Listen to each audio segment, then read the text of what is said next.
আমাদের সম্যক ধারণা হবে, সম্যক জ্ঞান। এইভাবেই আমাদের মন্দির চলছে। ভোগের লাইন পড়েছে কুপনে। চলুন, এখানে ঘিও ভালো, এই ঘি সার গাছ।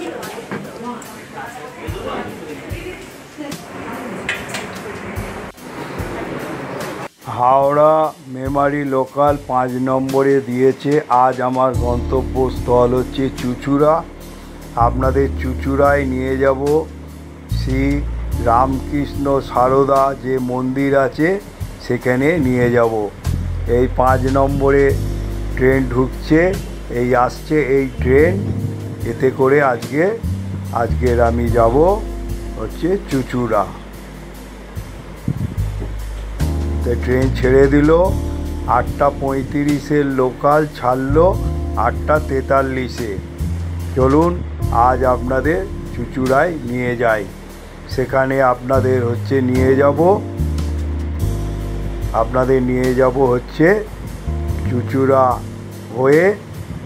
আজকে চুঁচুড়া আমার গন্তব্যস্থল এবং চুঁচুড়া হয়ে যাব শ্রী রামকৃষ্ণ সারদা মন্দির, যেটা গড়ে উঠেছে কামদেবপুর সুগন্ধ মোড়, দিল্লি রোডের ওপরে। চলুন আপনাদের নিয়ে যাই। আজ আপনাদের নিয়ে যাচ্ছি কামদেবপুরে হচ্ছে রামকৃষ্ণ সারদা মন্দিরে।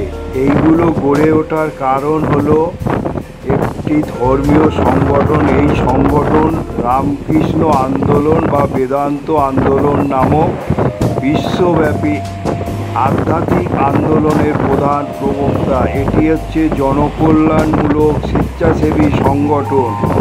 1897 সালের 1 মে রামকৃষ্ণ পরমহংস প্রধান শিষ্য স্বামী বিবেকানন্দ রামকৃষ্ণ মিশন প্রতিষ্ঠা করেন। মিশন স্বাস্থ্য পরিষেবা, প্রাকৃতিক দুর্যোগ ত্রাণ কার্য, গ্রাম উন্নয়ন, আদিবাসী কল্যাণ, বুনিয়াদী ও উচ্চ শিক্ষা এবং সংস্কৃতি প্রসারে গুরুত্বপূর্ণ ভূমিকা গ্রহণ করেছে এবং সংঘবদ্ধ সন্ন্যাসী সহস্রাধিক গৃহস্থ শিষ্যের একটি যৌথ উদ্যোগ রামকৃষ্ণ সারদা মন্দির ভিত্তির এইভাবেই কাজ চালায়।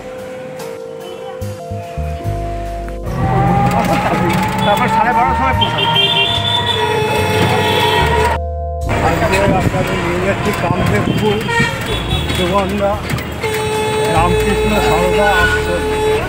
চুঁচুড়া থেকে ট্রেনে করে যেতে হবে 3 নম্বর প্ল্যাটফর্ম নিয়ে নেবে।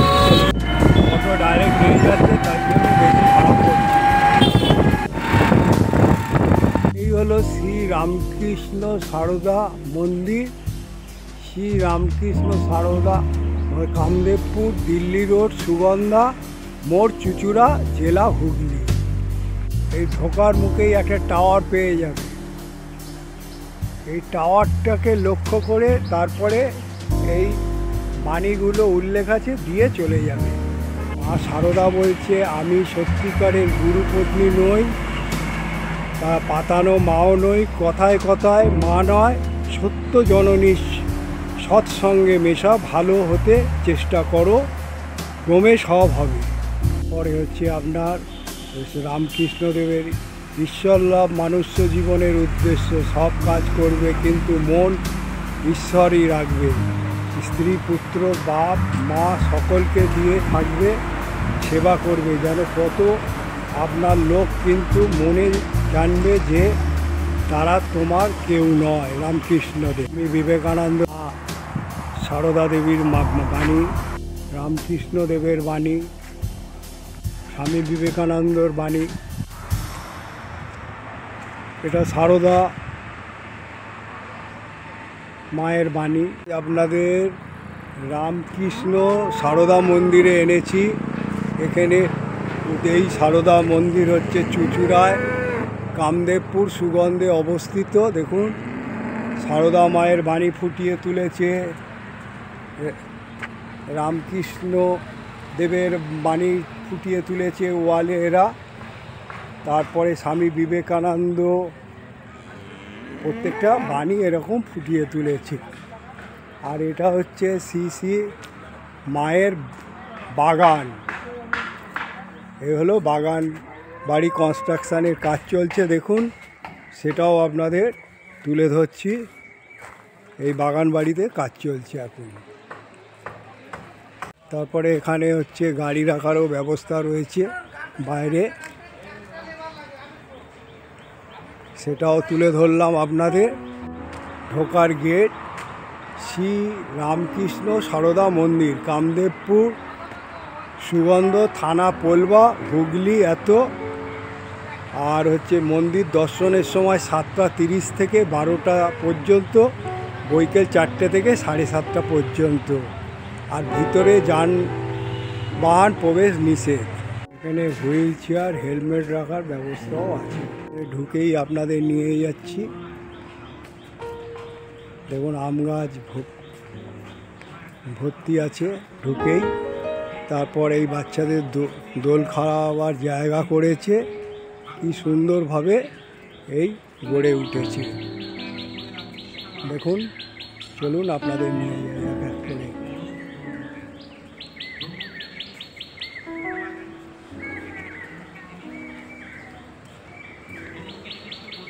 এ হচ্ছে রামকৃষ্ণ সারদা কুটির, এ হচ্ছে কাউন্টার রামকৃষ্ণ পল্লী মঙ্গল, তারপরে প্রসাদ গ্রহণ কেন্দ্র, তারপরে হচ্ছে মন্দির অফিস, বুক স্টল। আর এই সোজা যেতে হবে এই মন্দির। এই হলো মন্দির। মন্দিরে এখন কথামিত আলোচনা হচ্ছে। জুতো রাখার শু স্ট্যান্ড। আজ আপনাদের চুঁচুড়া সুগন্ধা কামদেবপুরে এনেছি রামকৃষ্ণ সারদা আশ্রমে। চলুন আজ আপনাদের নিয়ে যাই। কত রত্ন বিশিষ্ট এই মন্দির গড়ে উঠেছে দেখুন।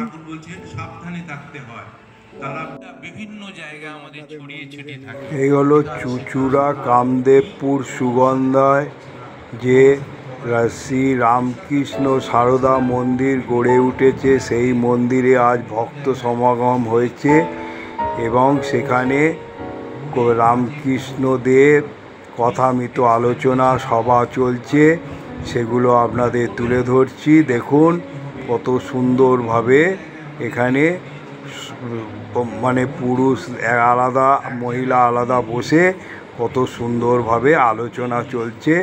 আর এই মন্দির দেখুন, সব মন্দিরে পার্শ্বদের ছবি ফুটিয়ে তুলেছে।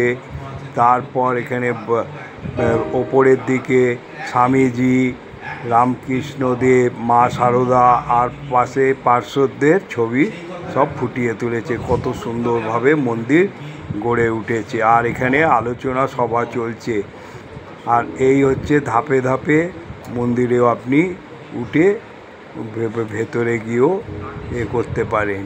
আমি আস্তে আস্তে মন্দিরের সামনে যাচ্ছি। আপনাদের মন্দিরের পুরো এটাকে ভক্ত সমাগম হয়েছে আর আলোচনা চলছে, সব কত সুশৃঙ্খলভাবে সেগুলো শুনছে সেগুলো।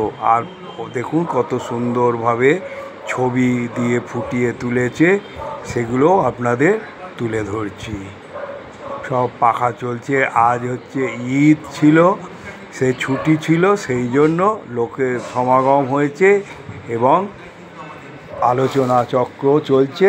সব মন দিয়ে শুনছে সেগুলো। এই মন্দিরে, এই মন্দির 2024-এ রথের দিনে গড়ে উঠেছে। এর হচ্ছে এবারে স্বামী বিবেকানন্দ, রামকৃষ্ণদেব, মা সারদা এই মন্দিরে বিরাজ করছে। এইখানে দেখুন কত সুন্দরভাবে মন্দির গড়ে উঠেছে। আর এখানে দাদা আলোচনা করছে, সেটা আপনাদের তুলে ধরেছি। দেখুন ভক্ত সমাগম হয়েছে, দেখুন কত সুন্দরভাবে। রামকৃষ্ণকে কেন্দ্র করে নিষ্কমভাবে ঈশ্বর জ্ঞানে মানব সেবা, জপ, ধ্যান প্রভৃতি মতোই ধর্ম সাধনার একটি অঙ্গরূপে গ্রহণ করেছে। রামকৃষ্ণের অভিপ্রেত যে সন্ন্যাসী সঙ্ঘ গড়ে উঠেছিল তাকে সুপ্রতিষ্ঠিত ও সুনিয়ন্ত্রিত করার জন্য স্বামী বিবেকানন্দ 1897 খ্রিস্টাব্দে 1 মে রামকৃষ্ণ মিশন নামে প্রথমে এক সাধারণ সমিতি গঠন করেন। এই মিশনের প্রধান উদ্দেশ্য হল বেদান্ত ধর্ম ও শ্রীরামকৃষ্ণের জীবন শিক্ষার আলো উদ্ভাসিত, তদা অনুযায়ী জীবন গঠন ও তাহার প্রচার করা, বিশেষ ধর্মের মধ্যে সৌন্দর্য স্থাপন করা, জাতি ধর্ম বর্ণ নির্বিশেষে দুস্থ মানবদের সেবা করা। রামকৃষ্ণ মিশন ঊনবিংশ শতাব্দীতে বিংশ শতাব্দীর প্রথম দিক পর্যন্ত সমাজ কল্যাণমূলক কাজকর্মে ব্যাপকভাবে অংশগ্রহণ করেছিলেন। মানব সেবার মাহাত্ম্য ও ঘোষণা ও শিক্ষার্থীর জন্য অন্ন, বস্ত্র, বাসস্থান, হিন্দু ধর্ম প্রচার করা ছিল রামকৃষ্ণ মিশনের মূল কাজ। এই মঠে এখন ছাত্রবাস আছে, তারপর আপনার এখানে অতিথি নিবাস আছে, সেগুলো আপনাদের তুলে ধরেছি। তারপর এখানে ভোগেরও ব্যবস্থা আছে। তারপর এখানে পল্লীমঙ্গল বিক্রয় কেন্দ্র আছে। আপনারা এই মন্দিরে আসবেন, সময় কাটাবেন। কত সুন্দরভাবে গড়ে উঠেছে এই মন্দির, তা আপনারা সময় পেলে আসবেন। দিল্লি রোডের ওপরে কামদেবপুর সুগন্ধা মোড় আর চুঁচুড়া স্টেশন থেকে 3 নম্বর থেকে নেবে অটো করে চলে আসবেন এইখানে। এই মন্দিরে দেখুন পাঠ আলোচনা হচ্ছে কত সুন্দরভাবে। এদের উদ্দেশ্য হলো বেদান্ত ধর্মের প্রচার করা, বিভিন্ন ধর্মের মধ্যে সৌন্দর্য স্থাপন করা, জাতি ধর্ম নির্বিশেষে দুস্থ মানবের সেবা করা, ধর্মের সম্পত্তি প্রাচ্য ও পাশ্চাত্য এবং প্রাচীন আধুনিকের মধ্যে সমন্বয় সাধন করা, মানবিক দক্ষতা, সামাজিক সাম্য শান্তির বজায় রাখা। টয়লেট ফেসিলিটিও আছে, ladies gents toilet facility, kitchen room. Coupon সংগ্রহ করে নিলাম। এখন এখানে কুপন সিস্টেম হয়েছে, আপনার সাধ্য মতন দিতে পারবেন। তার একটা মিনিমাম আপনারা দেবেন, যে মানে সাধ্য মতন বলতে আমরা একটা মিনিমাম ধরুন 101, 51 এরকম একটা দেবেন। এখানে কত রকম মা সারদা, মা রামকৃষ্ণ, ঠাকুর রামকৃষ্ণদেব প্রত্যেকের ছবি এখানে পাওয়া যায়। এটা বিক্রয় কেন্দ্র।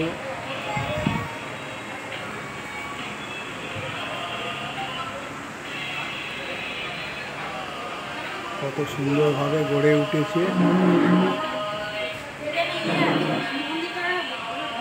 যা যা জিনিস পাওয়া যায় সেগুলো আপনাদের তুলে ধরছি। রামকৃষ্ণ মিশন পল্লীমঙ্গলের সামগ্রী।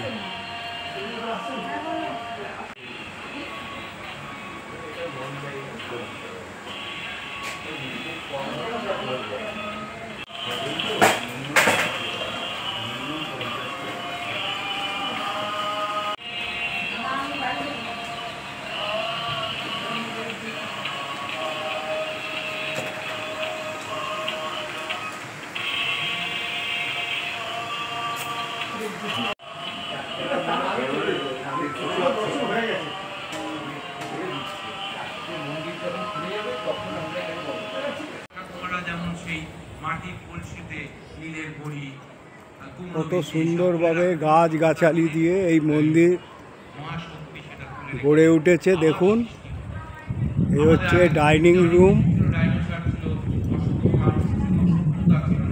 সেটাও আপনাদের নিয়ে যাই। কত সুন্দর পরিষ্কার পরিচ্ছন্ন ডাইনিং রুম। এখানে মা সারদার একটা ছবি ফুটিয়ে তুলেছে, সেটাও আপনাদের তুলে করবে। এইটা হচ্ছে বাচ্চাদের থাকার ব্যবস্থা। তুমি কোথা থেকে আসছো? আমি চুচুড়া। চুচুড়া, এখানেই থাকো? আর কে কে? উনি কি? উনি এখানে থাকার ব্যবস্থা হয়েছে, হচ্ছে একটা আবাসিক তৈরি করেছে। আর এটা হচ্ছে, হ্যাঁ, ও আপনারা দেখাশোনা করেন? এরা কোন স্কুলে পড়ে? এই মিশনারি আন্ডারে স্কুলে? যারা মিশনের আন্ডারে স্কুলে পড়ে তারা এখানে তাদের থাকার ব্যবস্থা আছে, দেখে নিন। আবাসিক, এটা থাকারও ব্যবস্থা আছে, সেটাও আপনাদের। তো এখানে দেখুন পরিষ্কার পরিচ্ছন্ন, যেহেতু লোক আছে বলে আমি কোনো ছবি তুললাম না। এখানে থাকার ব্যবস্থা আছে, আগে যেটা ছিল না।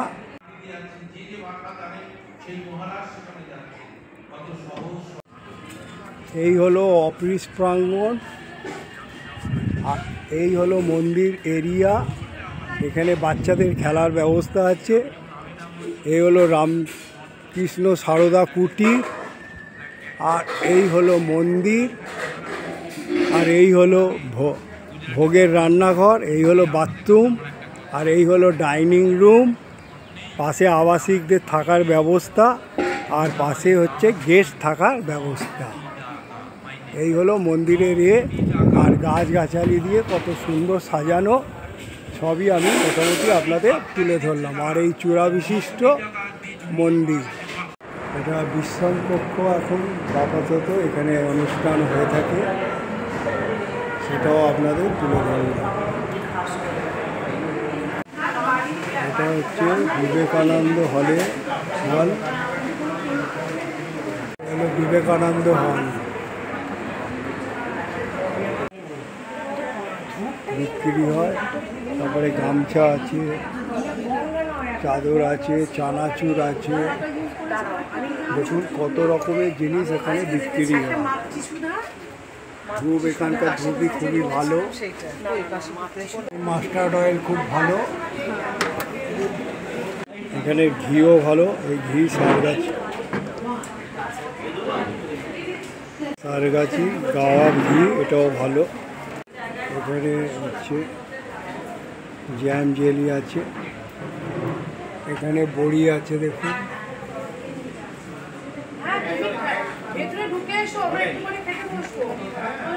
মুসারির ডালের বড়ি, ধূপও আছে। তো এখানে ধূপ খুব সুন্দর। 1 লিটার মাস্টার অয়েলের দাম হচ্ছে 170 টাকা, খুবই ভালো এই সর্ষের তেল। এটা গেস্ট রুম, এখানে থাকার ব্যবস্থা আছে। 3 জন থাকতে পারবেন, কিন্তু আগে থেকে আপনারা ফোন করে জানিয়ে দেবেন। দেখুন কত পরিষ্কার পরিচ্ছন্ন। বাথরুম দেখুন, কোমোড সিস্টেম, পরিষ্কার করে গিজারও আছে, ব্যবস্থা ভালো কোনা, দেখে নিন। এটাও আপনাদের তুলে দেবো। এখানে আয়নাও আছে, টেবিলও আছে, সবই আছে। মন্দিরখানা দেখুন কত সুন্দরভাবে গড়ে উঠেছে। রত্নচূড়া বিশিষ্ট মন্দির,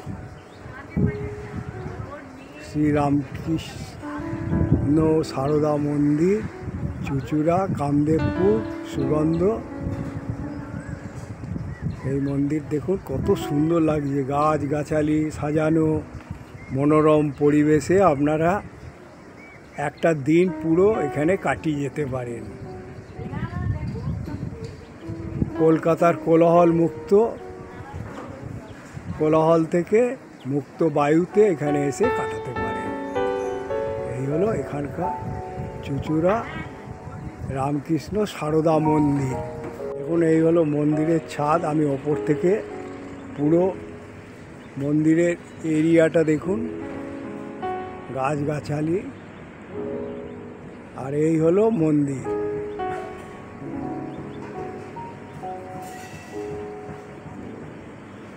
এই হলো মন্দির। মন্দির কত সুন্দরভাবে গড়ে উঠেছে দেখুন। তুমি অনায়াসে কাদাগুলোকে মন্দিরে মুক্ত করে দিতে পারো কি নাট মন্দিরে ভারী দেখুন সহজ সব পথ, ভক্ত সমাগম হয়েছে ভক্তিপথ। আজকে। ভক্তিপথ দিয়ে আজকে তাকে কথামিত ডাকো। আলোচনা হচ্ছে, আর এই ভক্তিপথ যত মন্দির তাকে কত ডাকবে, সুন্দরভাবে তুমি গড়ে উঠেছে এক পায়ে দেখুন। এগিয়ে যাবে, ঈশ্বর 10 পা তোমার কাছে এই এগিয়ে মন্দিরের পুরো পেরিমিটার দেখুন, সুপুরি গাছ গাছগাছালি দিয়ে সাজানো, কত গোছানো এই মন্দির। এই রামকৃষ্ণ সারদা মন্দির কত সুন্দরভাবে, এখানে বসার জায়গা আছে, আপনারা এসে এখানে বসে সময় কাটিয়ে যেতে পারেন। দেখুন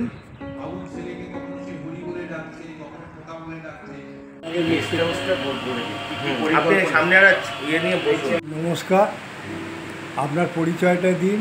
আর আমি গতবারে রথের পরে এসেছিলাম, আপনাদের রথের দিনে উদ্বোধন হয়েছিল, আমি তার বোধহয় 10-15 দিন পরে এসেছিলাম, কিন্তু এখন অনেক ডেভেলপ দেখছি মন্দিরে। আপনাদের মন্দির কি ডেভেলপ হয়েছে, আর এখন তো মানে কুপন সিস্টেম হয়েছে, কটার মধ্যে কুপনে আপনাদের যোগাযোগ করতে হবে। আর এই যে পল্লী মঙ্গল যে আছে, এখানে কি পাওয়া যায়, এইগুলো আপনি আমার দর্শক যাতে জানতে পারে সেইগুলো বলুন, আপনার পরিচয়টা দিয়ে। আমি সুশান্ত ঘোষ, আমি এই অফিসের দেখাশোনা করি শ্রীরামকৃষ্ণ সারদা মন্দিরে। আমাদের 7ই জুলাই 2024 রথযাত্রার দিন আমাদের মন্দিরের দ্বার উদ্ঘাটন হয়েছে। দ্বার উদ্ঘাটন করেছেন Balabhadranandaji, assistant general secretary, Ramakrishna Math mission, Belur Math. তারপর থেকে আমাদের মন্দির সর্বসাধারণের জন্য খুলে দেওয়া হয়েছে।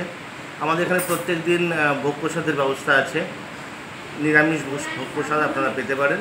তার জন্য আপনাদের কি করতে হবে, আমাদের যে অফিসিয়াল দুটো নাম্বার আছে, সেই নাম্বারে একদিন আগে বা দিনের দিন সকাল 9টার মধ্যে আমাদের জানিয়ে দিতে হবে যে আপনারা কতজন আসতে চান। আমরা সেই হিসাবে আমাদের সেই ভোগ প্রসাদের ব্যবস্থা করি। এখানে এসে নির্দিষ্ট সময় ওই কুপন সংগ্রহ করতে হয়। আপনাদের যে যা আমাদের ঠাকুর সেবায় দান করতে চান সেই ডোনেশন দিয়ে এখান থেকে কুপনটা সংগ্রহ করতে হয়। এটা আমাদের একটা পরিষেবা। আমাদের মন্দির সকাল 7:30 থেকে দুপুর 12টা, আবার 4টে থেকে সন্ধ্যে 7:30 পর্যন্ত খোলা থাকে। প্রত্যেক দিন সকালবেলা 9:30টার সময় অ্যাপ্রক্সিমেট পুজো হয়। তারপরে ধরুন 11:15 থেকে 12:30 পর্যন্ত আমাদের এখানে প্রত্যেক দিন কথামৃত পাঠ হয়। আচ্ছা, আমাদের এখানে যে দুপুরের যে প্রসাদ পাওয়া তার টাইম হচ্ছে 12:30। আমাদের এখানে এখন প্রত্যেক দিন 6টার সময় সন্ধ্যা আরতি হয়। 6টা থেকে 6:30 সন্ধ্যা আরতি, তারপরে 6:30 থেকে 7টা অ্যাপ্রক্সিমেট এখানে আবার কথামৃত পাঠ, গীতা পাঠ, বিভিন্ন ধরনের পাঠ হয়। প্রত্যেক দিন এইভাবে চলছে। আর আমাদের এখানে এখন 3টে রুম আছে, যেটা আমরা গেস্টদের থাকার জন্য ব্যবস্থা করি। একটা রুমে 6 জন, একটা রুমে 3 জন, একটা রুমে 2 জন থাকতে পারে। আর এছাড়াও আমাদের পাশেই মায়ের বাগানে একটা কনস্ট্রাকশন চলছে, যেখানে আগামীতে আরও অনেক ঘর হচ্ছে, যেখানে চ্যারিটেবল ডিসপেন্সারি হবে, সাধুনিবাস হবে, গেস্ট হাউস হবে, সব কিছুই হবে, যেটা আশা করা যাচ্ছে পুজোর মধ্যে চালু হয়ে যাবে। আর এখানে এখন সামনে প্রাইমারি স্কুল আছে, সেকেন্ডারি স্কুল আছে, সেখানে তাদের ভর্তি করে দেওয়া হয়েছে। আমাদের এখান থেকে মানুষজন তাদেরকে ওখানে স্কুলে নিয়ে যায়, স্কুল থেকে নিয়ে আসে। তাছাড়া এখানে সকাল থেকে রাত পর্যন্ত তারা বিভিন্ন আশ্রমিক পরিবেশে বড় হচ্ছে। তারা এখানে যেমন নিজেদের কাজও করে, পড়াশুনো করে, অনেক টিচার আছে, তারা এখানে এসে তাদেরকে পড়ায়। একজন দিদি আছেন, ওনার প্রত্যেক রবিবার এদের গীতা পাঠ শেখায়। তাছাড়া বিভিন্ন টিচার আছে, তারা এসে এই বাচ্চাদের পড়ায়। ওরা সকাল থেকে রাত পর্যন্ত এখানে থাকে। কিছু কিছু আশ্রমের কাজও করে, যেমন ফুল তোলে সকালবেলা ওরা প্রেয়ার করে, সন্ধ্যের প্রেয়ারে অংশগ্রহণ করে। বিকেলবেলা ওরা এখানে গাছে জল দেয়। তাছাড়া ওদের পড়াশুনো যা আছে সব কিছুই ওরা এখানে করে। মোটামুটি 8খানা বাচ্চা আছে এখন। পরবর্তীতে যদি আমাদের আরও গেস্ট হাউস তৈরি হয়ে যায় বা জায়গা আমাদের বেড়ে যায়, পরের বছর থেকে হয়তো আমরা আরও কয়েকজনকেও, এইভাবেই আমাদের মন্দির চলছে। আমাদের মোটামুটি ঠাকুরমা স্বামীজির তিথি পুজো পালন করা হয়, এবারও হয়েছে। গুরু পূর্ণিমা আগেরবারও পালন হয়েছে, এবারও হবে। সরস্বতী পুজো হয়েছে, এবার কালী পুজোও হবে। এবং আমাদের 1 জানুয়ারি কল্পতরু উৎসব, সেটাও হয়েছে, সামনের বছরও হবে। এই ধরনের উৎসবগুলো আমাদের এখানে হবে বা হচ্ছে। রথযাত্রার দিন আবার 1 বছর পূর্তি উৎসব আমাদের এখানে উদযাপন হবে। প্রদীপ্ত প্রাণা মাতাজি সারদা মঠের যিনি দীক্ষা ভারপ্রাপ্ত, উনি আমাদের এখানে এসে দীক্ষা দেন। আমাদের এখানে 3 বার মন্ত্রদীক্ষা প্রদান অনুষ্ঠান অলরেডি অনুষ্ঠিত হয়ে গেছে। প্রথম অনুষ্ঠান হয়েছে 18ই জানুয়ারি, দ্বিতীয়বার হয়েছে 22শে ফেব্রুয়ারি, আর তৃতীয়বার হলো 23শে মার্চ। আগামীতেও আমাদের এই অনুষ্ঠান চলবে, তবে নেক্সট ডেট আমরা এখনও পাইনি। আমাদের এখানে দীক্ষা যিনি নিতে চাইবেন তার নিয়ম হচ্ছে এখানে এসে আমাদের এখানে নাম নথিভুক্ত করতে হবে। 4টে বই আছে যেগুলো মঠ মিশনের থেকে দেয়া হয়, সব জায়গাতেই এই বইগুলোই দেওয়া হয়। সেই বইগুলো নিতে হবে, পড়াশুনো করতে হবে। তারপরে আমরা একটা দিন তাদেরকে ডাকবো, এখানে এসে তাদের একটা ছোটোখাটো ইন্টারভিউ হবে আর ফর্ম ফিল আপ হবে। ফর্ম ফিল আপের দিনে আমরা তাদেরকে জানিয়ে দেবো কবে তাদের দীক্ষা প্রদান হবে। এইভাবে আমাদের দীক্ষার প্রসিডিওরটা চলে। ধন্যবাদ। চলুন, ভোগের ঘন্টা পড়ে গেছে, ভোগের জন্য গিয়ে লাইন দিই। তা আপনাদের ভোগ এবারে আজ তাহলে শ্রী রামকৃষ্ণ সারদা মন্দিরে এনেছি, যেটা চুঁচুড়ায় অবস্থিত। এই আসতে 3 নম্বর প্ল্যাটফর্মের বাঁ দিক দিয়ে এসে চলে আসবেন অটো করে মেন রাস্তা, তারপরে আর একটা অটো করে এখানে এসে পৌঁছে যাবেন। ভোগের লাইন পড়েছে কুপনে। চলুন,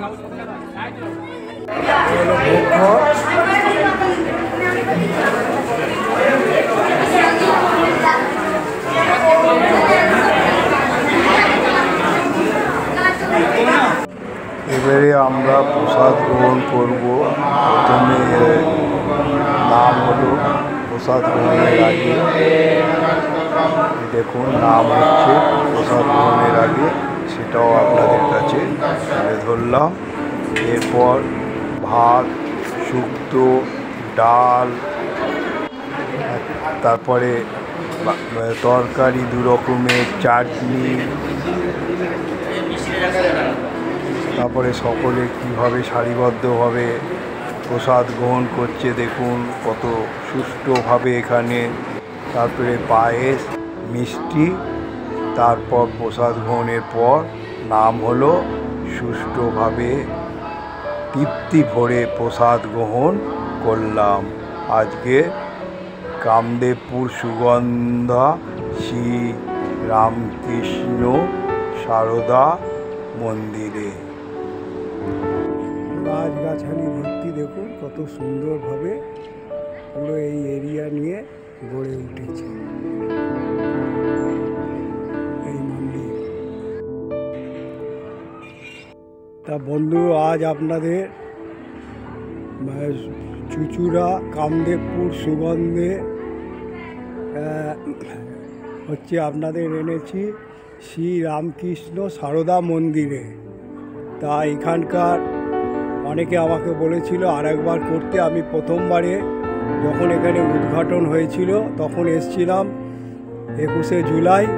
আবার আজকের হচ্ছে আপনার 31শে মার্চ।